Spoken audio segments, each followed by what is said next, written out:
안녕하십니까. 이번 시간 건축계획 강론 쪽 2장의 단독주택 문제부터 풀어가도록 하겠습니다. 그래서 중요 문제 위주로 풀리겠습니다. 그래서 3번 문제 보시면 양식주택의 구조에 관한 설명 중 틀린 것은 해가지고 나왔습니다. 그러면 일반적으로 이 양식주택과 한식주택을 상호 비교하면서 여러분들이 학습을 해 놓으시기 바랍니다. 한식주택적인 측면하고 양식주택. 보통 이 한식주택은 실외조합이 이루어지죠. 실외조합입니다. 실외조합 개념이고, 얘는 실외 분화죠. 실외 이 분화가 이루어진 것이 이 양식주택이 됩니다. 그래서 결과적으로 이제 다른 이야기로 하면 용도들이 얘는 보통 혼합 용도로 많이 쓰이죠. 그런데 이 양식주택은 단일 용도로 많이 쓰이고 있을 겁니다. 여기서는 이거는 혼용 개념의 용도로 쓰이고, 용도가 혼용 용도고, 그 반면에 이거는 단일 용도로 많이 쓰입니다. 침실은 침실 용도 이렇게 쓰죠. 그리고 한식주택은 보통 여러분들이 자식 생활을 많이 할 겁니다. 한식주택은 자식 생활을 하고요. 그 반면에 양식주택은 입식을 갖다가 지금 현재 쓰고 있습니다. 입식 형태를 쓰고 있고, 그 다음에 이제 한식주택은 이 가구적인 측면이, 가구가 일반적으로 부차적 존재죠. 이 가구적인 측면은, 가구는 이 부차적 존재의 개념이었습니다. 부차적 이 존재의 개념으로 쓰이고 있었는데, 여기에서 양식주택은 이 장롱, 가구가 아주 중요하죠. 중요물이 되었습니다. 가구가 중요합니다. 중요물입니다. 그래서 보통 가구에 맞춰서 방의 크기가 결정되다시피 하죠. 그래서 양식주택 가구가 중요물이 되었다는 점이죠. 그래서 한양식의 차이점을 가지고 있는 겁니다. 그 다음에 이거는 이 한양식은 위치별로 분화가 되었습니다. 실외 분화겠죠. 위치별, 사랑방, 건너병, 위치별 보통 실외 분화가 이루어졌고, 실외 분화가 이루어졌습니다. 그런 반면에 양식주택은 우리 일반 기능별 분화가 이루어졌습니다. 이거는 기능별로. 기능별. 그러면 우리가 잠을 자느냐 이런, 그래서 기능별 분화가 실외 분화가 이루어지면 얘는 위치별 실외 분화가 이루어진 게 한식주택이라고 보시면 되겠습니다. 그 점 봐주시고. 그런데 일반적으로 프라이빗이 독립성은 이 한식주택은 이 독립성 개념이 없죠. 독립성이 프라이버시가 없는 개념이 없었는데 이 독립성이 있다는 거죠. 독립성이 양호하다는 거죠. 그래서 양식주택과 한식주택의 대표적인 몇 가지만 살펴보았습니다. 그래서 양식주택 설명 틀린 거. 그래서 1번 기능에 따른 분화 맞죠? 기능에 따른 분화. 그리고 실외 독립성이 확보가 되죠. 그리고 가구의 중요성 있습니다. 그런데 기능의 혼용 개념은, 이 혼용 용도는 일반적인 한식주택이 혼용이 되고 있다라고 보시면 되겠습니다. 그래서 3번은 4번 개념이 들렸네요. 그 다음에 5번 문제. 주택 설계의 방향에 관한 다음 설명 중 틀린 것은 해가지고 나왔습니다. 그래서 주택 설계의 방향적인 측면은, 입식을 해야 된다. 입식을 하는 것은 양식만 하라는 거죠. 근데 우리나라는 지금 현재 바닥을 따뜻하게 해서 복사난방을 쓰고 있죠. 그렇기 때문에 입식과 양식을 두 개를 갖다 혼용하는 것이, 자식과 입식을 또 혼용하는 측면이 좋습니다. 그래서 일반적으로 봤을 때 여러분들이 입식하고 자식의 개념의 차이점은 일단 창문의 설치 높이가 틀려집니다. 자식을 하면 창문이 굉장히 내려왔어요. 낮게 있고, 입식을 하면 보통 탁자에 앉아서 밖을 바라보니까 보통 높게 설계를 보통 하거든요. 그래서 우리는 애매하죠. 그래서 완전 굉장히 낮게 설계되죠. 그거는 보통 좌식 개념으로 설계된 거거든요. 그래서 좌식과 입식을 혼용하는 개념으로 가주셔야 됩니다. 그 다음에 가족 본위의 생활을 추구해 주시고요. 그 다음에 생활의 쾌적성을 높이도록 해줘야 되겠죠. 그 다음에 가사 자금량이 여기서 최소가 되도록, 그래서 이 주부 동선을 최소화시켜줘야 됩니다. 요새 맞벌이 부부들이 생기다 보니까 그런 개념이 되어주시고, 그 다음에 이제 프라이버시가 유지되도록 해줘야 되죠. 이 독립성 유지 정면이 되어줘야 됩니다. 그리고 설비 시설의 고도화가 되면서 에너지 절약 패턴으로 가주셔야 되겠습니다. 설비 고도 시설화와 그 다음에 에너지 절약을 우리가 할 수 있는 거고, 그 다음에 각 공간의 이용이 편리하도록 우리가 주택 설계 방향을 설정해 주시면 됩니다. 그래서 1번 개념이 틀렸고요. 그 다음에 6번. 자, 주택의 대지가 적을 경우 어떤 대지 형태? 자, 우리가 크냐 적으냐에 따라서 차이가 있죠. 보통 작은 경우는 이제 동서로 긴 것이죠. 부지가 작을 때는 이 동서로 이렇게 긴 형태가 좋습니다. 부지가 적을 때는 동서로 해주고, 근데 부지가 이렇게 좀 크면, 클 경우는 자, 보통 남북으로 이렇게 긴 형태가 좋다라고, 부지가 클 때하고 적을 때하고 차이가 있습니다. 자, 보시고요. 그 다음에 이제, 일반적으로 이제 동서로 길면서 가장 이상적인 형태는 이겁니다. 동서로 길면서 이제 서쪽에 이제 도로가 있으면 작은 경우는 서쪽에 이 도로가 나 있으면 이것이 가장 이상적인 부지가 작았을 때 기준이라고 보시면 되겠습니다. 정리해 두시고. 보통 이제 이 대지 면적, 부지 면적은 보통 건축 면적의 한 3배에서 한 5배 정도가 부지 면적은 필요하다고 보시면 된다. 건축 면적의 3배에서 한 5배 정도로 봐주시면 되겠고요. 그 다음에 자, 13번 문제, 14번 문제에 연관해서 자, 같이 봅니다. 침대 배치에 대해서 우리가 보시면 침대. 그래서 14번은 그림으로 해놓은 형태고요. 그래서 일반 자, 침대를 배치했을 때 침대는 우리가 이 기준이 되어 주시면 되는데, 방이 있을 때, 방이 있게 되면 지금 현재 이 외벽 쪽에다가 외벽이 있을 때 이 외벽 쪽에 침대의 머리 부분이 가도록 처리해 줘야 됩니다. 외벽 쪽으로. 자, 이 침대의 머리 쪽에 가주도록 해주면 돼. 머리 쪽. 침대의 머리 쪽이, 이쪽이 외벽 쪽에 놓여지면서, 자, 이 침대를 배치했을 때는 실제적으로 이겁니다. 그래서, 우리가 배치했다고 가정을 하겠습니다. 이 침대를 방에다가 이렇게 배치를 했어요. 침대를 이렇게 배치했으면, 그래서 머리 쪽이, 자, 이 머리 쪽이 외벽 쪽으로 향하도록 해 주셔야 됩니다. 이게 기본이고요. 그 다음에 통로의 주요폭 90cm 이상으로 해주면 되고, 그 다음에 침대 한쪽 통로는 여기에 만약에 통로를 뒀다, 이는 75cm 이상 되어 주시면 됩니다. 한쪽 편에. 여기 이제 문이 있어 가지고, 문은, 자, 문이 있습니다. 문을 잘못 배치했나?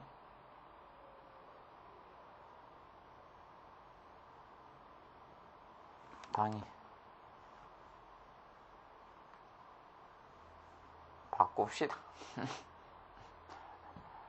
이걸 외벽으로 하고 바꿔서 합시다. 이걸 외벽으로 하고.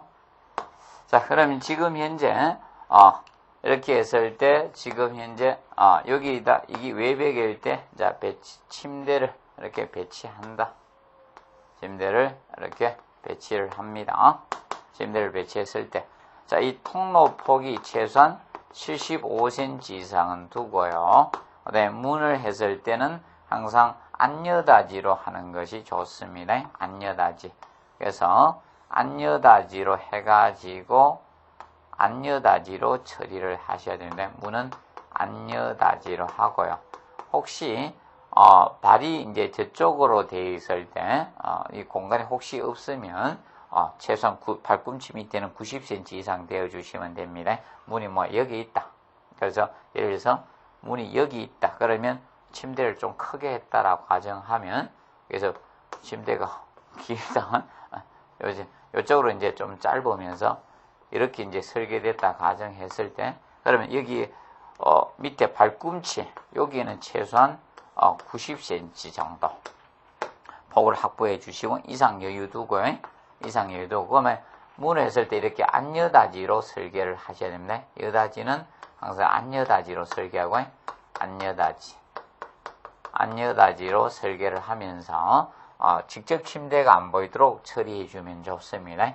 봐두시고, 그래서 기본적인, 그래서 머리 쪽이 외벽에 가도록 처리해 준다. 그래서 옆에 공간은 75cm 이상 해주고, 발꿈치 아래, 그래서 침대 1단이죠. 발꿈치 아래 개념은, 자, 우리가 최소한 90cm 이상 여유를 두도록 해주시면 됩니다. 이 배치법을 간략히 알아두시면 됩니다. 그래서 침대 상부 머리 쪽은 외벽 쪽을 향하도록 한다는 것을 꼭 명심하시기 바랍니다. 그래서 만약에 이것이 유리창이나 이런 데 있을 경우는 안 좋습니다. 냉기가 들어가다 보니까 우리 열기도 많이 뺏기고 바로 이 다이렉트로 이렇게 그걸 맞으면 그래서 안 좋다는 것 좀 알아두시고, 그 다음에 17번 문제 보세요. 모듈러를 인체 척도에 관련시킨 건축가 르꼬르비제 한건비를 적용시킨 사람 생각하면 되죠. 르꼬르비제가 됩니다. 모듈러 인체 척도. 그래서 한건비 비례가 1대 1.618 비율이 있죠. 그래서 한건비를 적용시킨 그래서 모듈러 인체 척도에 연결시킨 이 건축가는 바로 르꼬르비제였습니다. 기억해 두시고요. 그래서 한건비 관련됐다 하면 르꼬르비제를 기억해 두시면 되겠습니다. 그리고 18번 문제 보시면, 자, 주택의 침실 계획에 관한 설명 중 적당하지 않는 것에 나왔습니다. 자, 1번에 침실은 소음을 차단하고 안정성을 기대할 수 있는 곳에 둬야 되겠죠. 잠자야 되는데 옆에서 시끄럽고 그러면 안 되죠. 그리고 2번에 아동 침실은 정신적, 육체적인 발육에 지장을 주지 않는 안정성이 높은 곳에 배치해 주시고, 그다음에 노인실은 가족들에게 소외감을 느끼지 않도록, 여기 소외감 안 주려고 하면 애들하고 노는 게 제일 좋죠. 자, 그런데 이거 주거의 중심부에 두는 건 아니다. 애들이 안정성이 정신적, 육체적 발육 지장 없는 안정성이 높은 곳에 두라 했으니까, 그래서 일반적으로 중심부에서 좀 떨어진 조용한 위치에 두는 게 좋습니다. 중심부에서 좀 떨어진 조용한 위치에 두는 것이 기본입니다. 그래서 중심부에서 떨어져야 된다. 그래서 3번은 중심부에 둔다 해서 틀렸네요. 지금 중심부에서 좀 떨어진 곳에 둬야 되네. 좀 떨어진, 조용한 곳에 둬야 됩니다. 조용한 곳에 우리 두고, 그리고 이제 특히 이렇게 조망을 하기 좋은데, 이런 게 풍경이랑 감상하기 좋은 그런 위치에다 주시면 되겠습니다. 그래서 3번이 틀렸고, 그 다음에 이제 이때 우리가 이 노인자실들은 보통 벽지색은 약간 따뜻한 색을 해주는 게 좋습니다. 그래서 차가운 색깔보다는 보통 연세가 많이 들수록 사실 추위를 많이 탑니다. 그래서 색깔도 따뜻한 벽지에서 따뜻한 색깔을 해주고, 그다음에 이제 노인이 되다 보니까 이 화장실하고 너무 거리가 멀면 안 됩니다. 욕실하고. 그래서 일반적으로 6m 넘지 않는 범위에서 두는 것을 기본으로 잡는다는 거 노인실 하면 기억 같이 해 놓으십시오. 그리고 4번에 객용 침실은 소규모 주택에는 고려하지 않고요. 소파, 베드 등을 이용해서 처리하는 것이 좋습니다.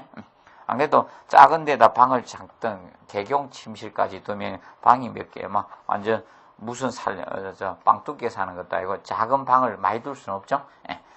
그 다음에 20번 보시면 한기량에 의한 실의 면적을 구할 경우 성인, 3인용 침실의 천장 높이가 2.5m일 때 소요되는 실면적은 얼마인가? 그리고 자연한계수는 2회, 시간당 2회라고 해놨네요. 그러면 우리가 그 한기량은 일반적으로 1인당 신선 공기량을 보통 이 정도로 보고 있죠. 1인당 신선 공기량은 보통 1인당 약 50세제 입방미터로 봐줍니다. 50 입방세제곱미터로 봐줍니다. 그럼 지금은 3명이니까, 그래서 이 필요 한기량 결과적 공기량은 이 3명이니까 150이 될 거 아닙니까? 그러면 자, 이 3 곱하기 50 하면 150에다가 나누기 적을 해주면 되죠. 그래서 시간당 2회로 나누죠. 한기 횟수로, 공기량을 한기 횟수로 나누면 제거되지 않습니까? 그래서 한기량이라는 것은 사실상 이거잖아요. 자, 실의 용적 최적에다가 실의 기적, 실의 용적에다가 한기 횟수를 곱한 거 아닙니까? 한기 횟수. 또는 한기 횟수의 개념은 이것이 되니까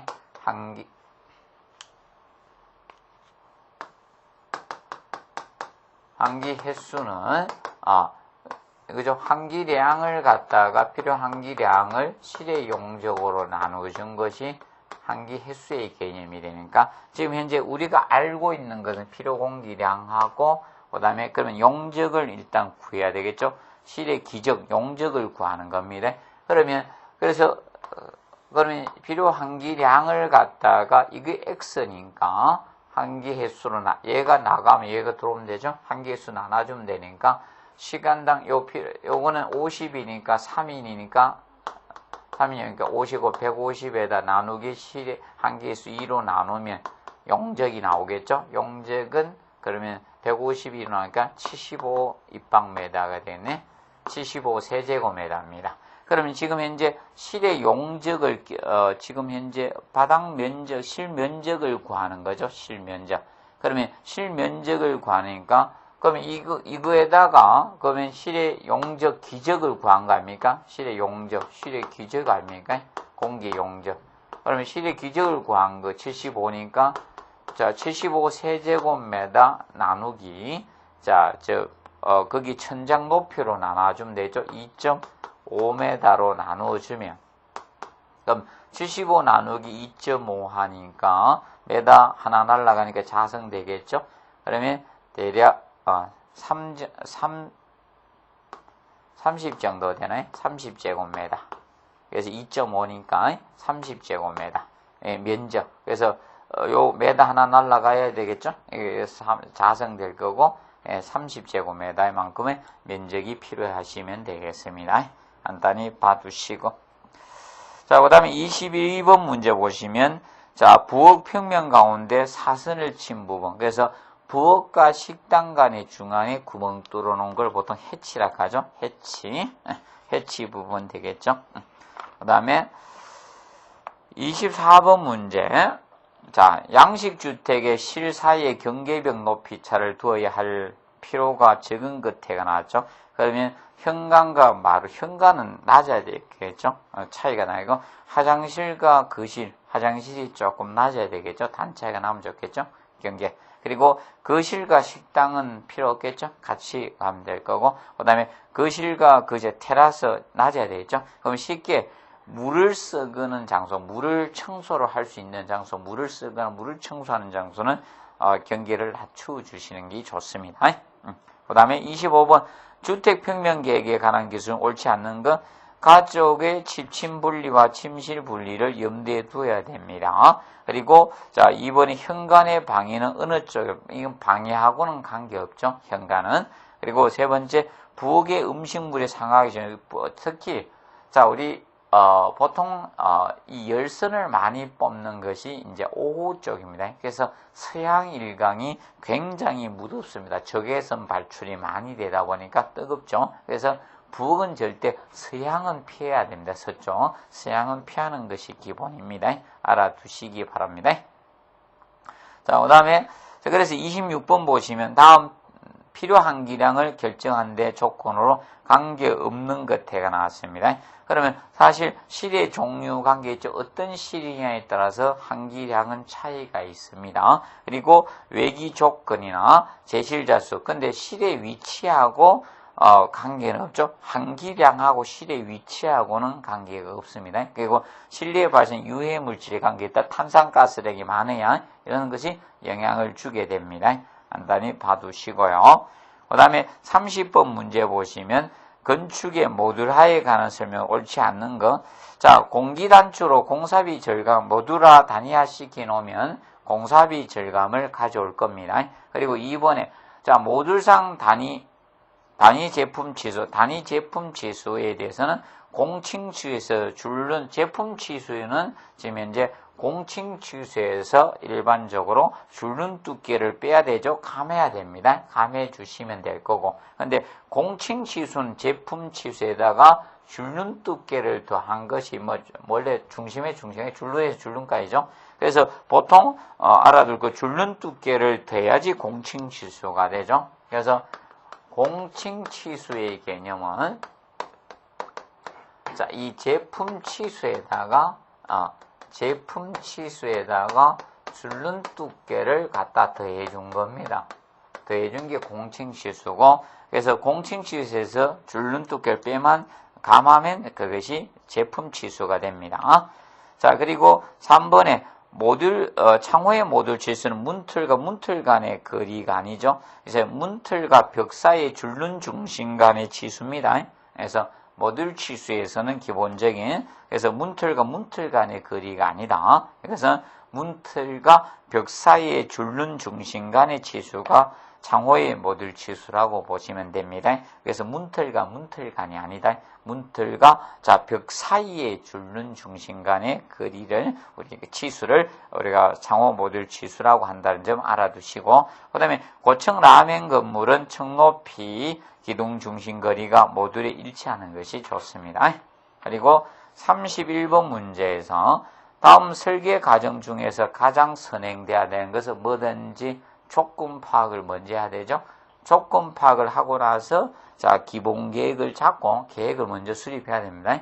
조건 파악하고 기본 계획 수립하고 나서 다음에 기본 설계 들어가고 실시 설계 들어가 주시면 됩니다. 그리고 33번 치수 조정에 관한 사항 중 옳지 않는 것 해놨습니다.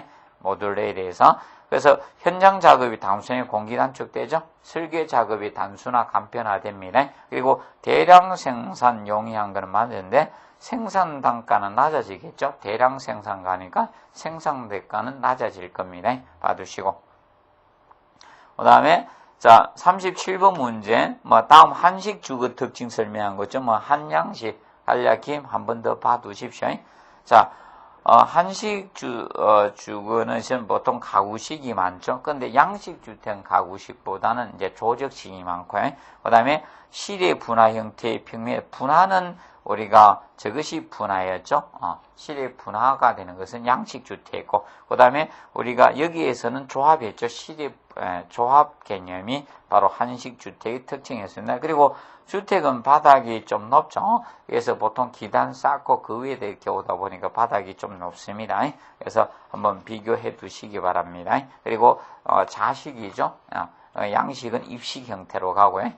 그 다음에 39번 문제 보시면 40번 문제와 관련돼서 두 가지가 저거 되겠네요. 주택의 구역 구분 조닝의 분석에 관한 문제가 39번, 40번 되겠습니다. 그러면 보통 구역 조내 구분에서 유사한 것끼리는 접근시계, 유사성이 많은 것들은 접근시계 주시고, 그 다음에 조건이 서로 상반된 것들은 보통 격리를 시켜야 되겠죠. 그러면 잠을 자는 침실 개념과 주방 같은 거 이런 것은 격리가 기본이 됩니다. 그래서 그리고 시간적 요소가 같은 것끼리 이렇게 묶어지는 접근시키는 이런 형태로 조닝을 해주시면 되겠습니다. 자, 그래서 그 39번에 보시면 소주택에서 실을 겸용하는 경우에 우리가 가장 타당하지 않는 것, 그러면 보통 일반적으로 이거는 요소가 다른 것끼리 조건이 상반된 것이 격리식이라 그 개념을 묻고 있는 것 같습니다. 그런 문제입니다. 그럼 여기는 침실과 주방이 가장 기본입니다. 침실과 주방. 그래서 침실과 주방은 항상 그래서 밥 먹는 거하고 자는 것하고는 분리시켜 주시는 게 기본이 됩니다. 그래서 그 측면으로 우리가 접근. 그래서 식당하고 침실은 자는 거 먹는 것이죠. 그래서 이거는 꼭 분리를 해 주는 것이 좋습니다. 그래서 이제 40번에서는 의미하는 게 그 분석에 맞지 않는 거. 그러면 조닝 방법으로 주 행동에 의한 조닝할 수도 있고, 그 다음에 가족 전체 및 개인에 의한 조닝할 수도 있고, 그 다음에 주간 사용 시간대별로 조닝할 수 있고, 근데 코어 플랜에 의한 건 없죠. 예, 그래서 코어가 어떻게 됐느냐, 설비를 집중하는 게 코어죠. 코어에 의한 조닝 개념은 우리가 주택 구분은 없습니다. 봐두시면 되고, 그 다음에 이제 43번 문제 보시면 국제주거에서 결정한 1인당 최소 평균 주거 면적. 자, 요거는, 자, 코로나 기준 세계가족단체협회하고 헷갈리지 마십시오. 그래서 이 코로나 기준이 그 해설에 보면 코로나 기준 나오죠? 16제곱미터 인당. 그래서 이건 코로나 기준이 세계가족단체협회고, 코로나 기준이, 이 세계, 그래서 이 가족 단체 협회고, 자, 단체 협회고. 그래서 요 기준은 세계 가족 단체 협회의 기준은 자 16이고 국제 주거 회의 기준 15제곱미터입니다. 그래서 여기는 다행히 안 써놔서 다행이지만 출제할 때 그래서 조금 주의하십시오. 그래서 코로나 기준 알아두시고요. 자, 코로나 기준, 요거 조금 정리를 해 두시기 바랍니다.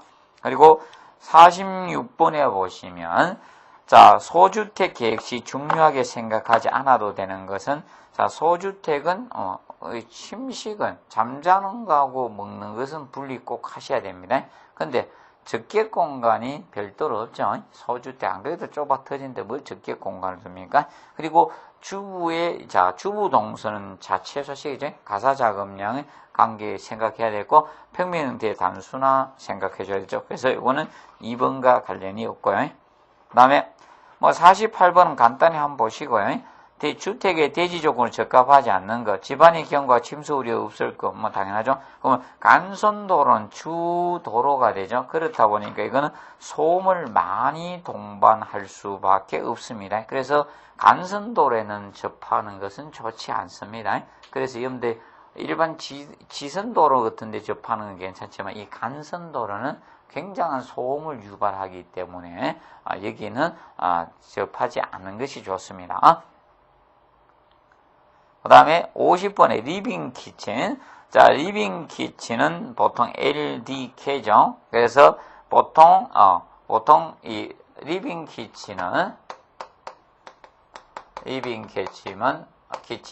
보통 리빙이니까 거실에다가 LDK니까 식당하고 그 다음에 제가 하고 이제 부엌 개념 이 세 가지가 통합된 형태를 보통 리빙 키친이라고 칭하죠. 이렇게. 그래서 그 실내에 부엌이나 식사실을 갖다 설치하는 것을 우리가 보통 리빙 키친이라 할 거죠. 이거는 이 거실이 앞에 나왔으니까 그 실내에 일반적으로 이런 부엌이나 식사실을 갖다가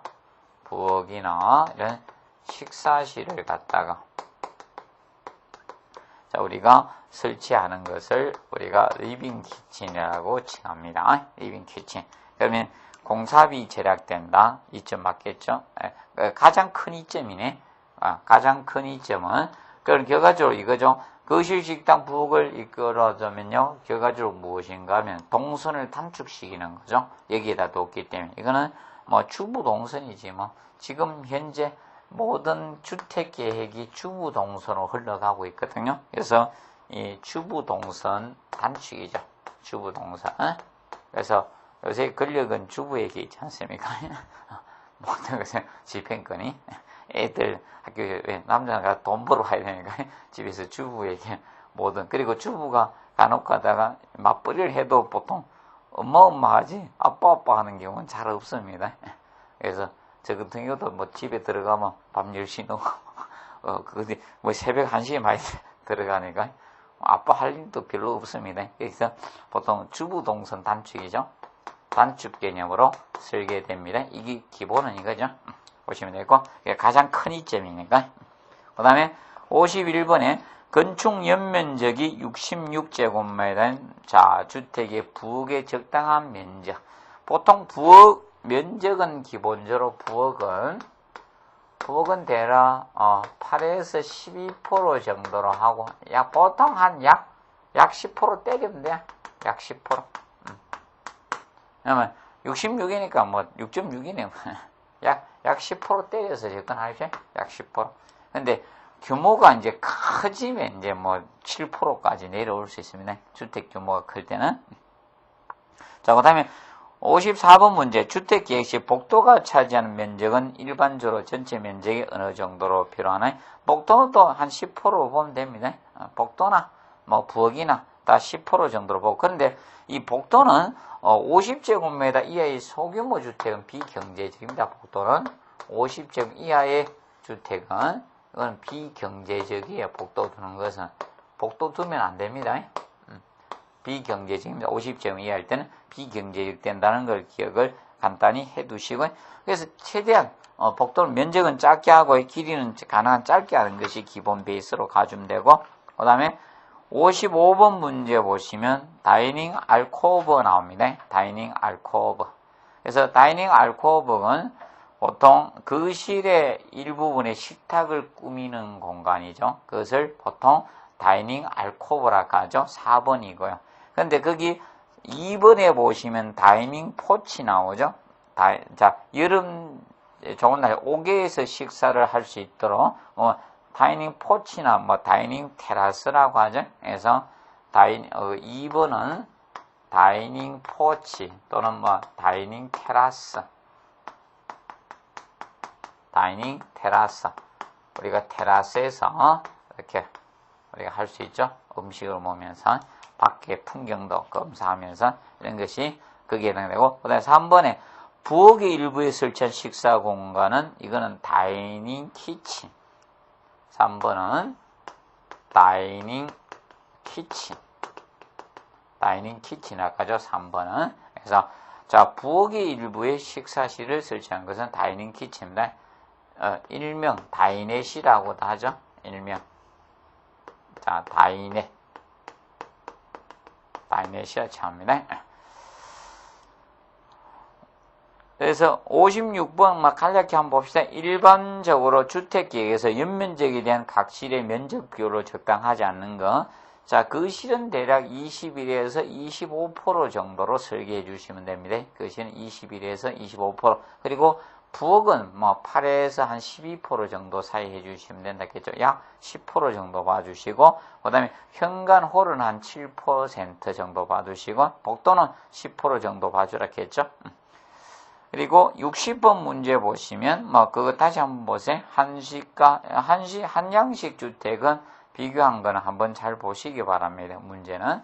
그래서 한식 주택은 자식 위주고 양식 주택 입식 생활 위주다. 맞고요. 그다음 2번 한식 주택의 실은 다목적 용도고 양식 주택은 단일 용도였죠. 그리고 3번 한식 주택에서 가구는 실의 기능을 부여한 중요 내용물 아니죠. 이것은 부차적 존재고, 그래서 양식 주택에서 중요한 내용물이었습니다. 기억을 해두시면 되고, 그다음에 자, 한식 주택 공간은 내향적이고 양식 주택은 개방적이죠. 이렇게 보시고요. 그다음에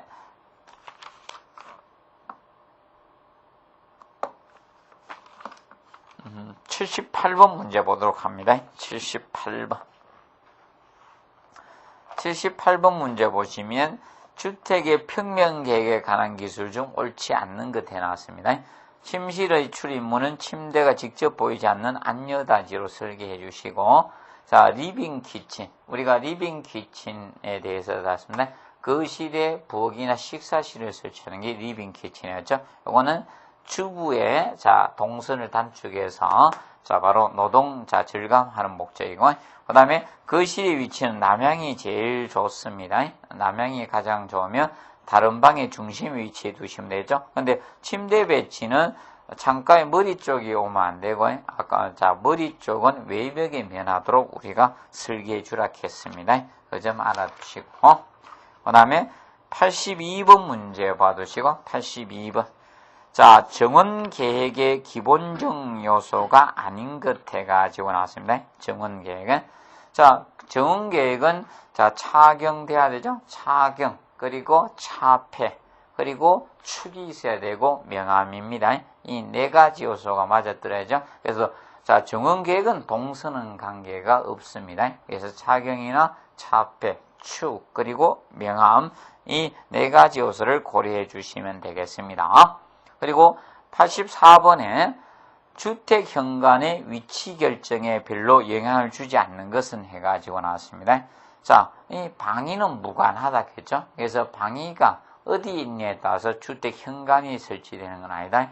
방위하고는 무관하고, 그러면 대문의 위치 현관이 있을 거고, 그 다음에 대문 위치 있는 쪽에서 가까운 쪽에 둘 거 아닙니까? 그리고 도로의 위치 형태겠죠? 도로 위치가 어느 쪽이냐? 그리고 대지 지형이라든지 또는 자 지세 같은 거, 그러면 이런 경사도 같은 거, 이런 거 영향을 줄 거면 대지 경사도, 그리고 대지 형태 같은 경우도 주겠죠? 대지 형태. 자, 이 대지 형태. 이런 개념이, 자, 우리가 영향을 줍니다. 그래서 방해하는 무관하다는 측면, 자, 정리를 해 두시면 되겠습니다. 그리고, 자, 90번 문제 풀어두시고, 자, 부엌의 작업대의 순서 중 옳은 것 해가지고 나왔습니다. 준비대에서 준비해야 되죠. 자, 개수대, 싱크대에서 씻어야 되겠고, 조리대에서 조리하고, 가열대에서 가열하죠. 그래서, 중개 조가배죠. 그래서 가열대 다음에 배선대, 그러면 배선대하고 사실 식당 사이에 해치가 들어가면 되겠죠. 배선대하고, 식당 사이에 여기에 이제 해치가 들어가면 되겠죠. 해치 5번. 그래서 90번은 2번 되겠습니다. 자, 그리고 92번 현대주거로서 발전되기 시작한 방의 이름이 아닌 것 해놨네요. 그럼 리빙 키친 맞죠? 리빙 키친 복합적인 요소 주부 동선에서 줄이게서 그다음에 오픈 스타일 키친 개방형 부엌. 그리고 개방형 부엌에 리빙 키친이나 이런 게 있죠. 다이닝 포치, 다이닝 테라스 이런 것들이 다 여기에 해당되는 거죠. 그리고 거기 보시면 다이닝 키친 해당이 되고, 근데 코아 시스템은 설비 계통을 집중하는 게 코아 시스템이죠. 이거는 저거하고는 관계가 없죠. 그다음에 93번 문제 보시면 다음 부엌의 평면 형태 옳지 않는 것 해놨습니다. 자, 일자형은, 자, 너무 길면 피곤합니다. 그래서 냉장고를 열었을 때, 우리가 그 길이가, 그 일자형 길이에서 약 3.6m, 그래서 360cm 정도 되어주시면 되죠. 그리고 벽열량은 양쪽의 작업대 사이에 길면 오히려 불편하니까 약 80에서 110cm가 가장 이상적입니다. 그리고 디귿자형을 보통, U자형이라고도 하죠. 디귿자형을 보통 U자형이라고도 칭합니다. 그래서 개수대와 가열대, 자, 보다 너무 많이 떨어지지 않도록 해줘야 됩니다. 그래서 보통 한 면을 270cm 이내로 해주는 게 좋습니다. 그리고 자, 서명 나오죠. 이거는 디귿자형의 변형을 서명이라고 하죠. 그래서 그 3번의 변형입니다. 4번은 서명은 자, 바로 U자형, 디귿자형. 서명은 디귿자형, U자형의 변형입니다. U자형. 요것의 변형입니다. 변형이 서명 개념이 됩니다. 간략히 알아두시고.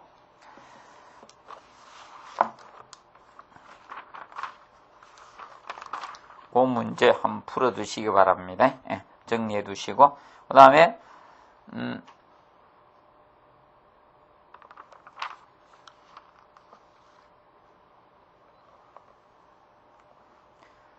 그 다음에 100번 문제 보도록 하겠습니다. 자, 100번 문제에 보시면 자연 태양열 주택의 특징이 아닌 거, 시스템 설치비가 저렴하다. 그래서 유지 관리가 간단하다. 그리고 자연형 태양열 주택은 이거죠.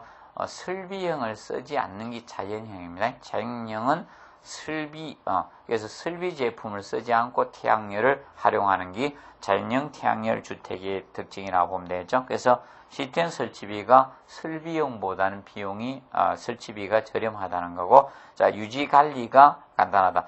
기존 건물에 대한 개수가 용이하죠. 그래서 설비형의 경우는 기존 건물에 대한 개수가 불편하지만 이것은 개수가 용이하다. 그리고 신뢰도가 높다. 근데 자연형 태양열 주택의 단점은 이거죠. 흐린 날에 사용 못한다는 거하고 겨울철 이럴 때는 조금 불리하다는 거죠. 흐린 날이나. 그래서 특히 야간 같은데 야간하고 흐린 날 사용 못한다는 것이 우리가 단점으로 작용된다고 보시면 되겠습니다. 그래서 일장 단독주택은 이런 위주로 해서 여러분들이 정리를 해 두시기 바라겠습니다.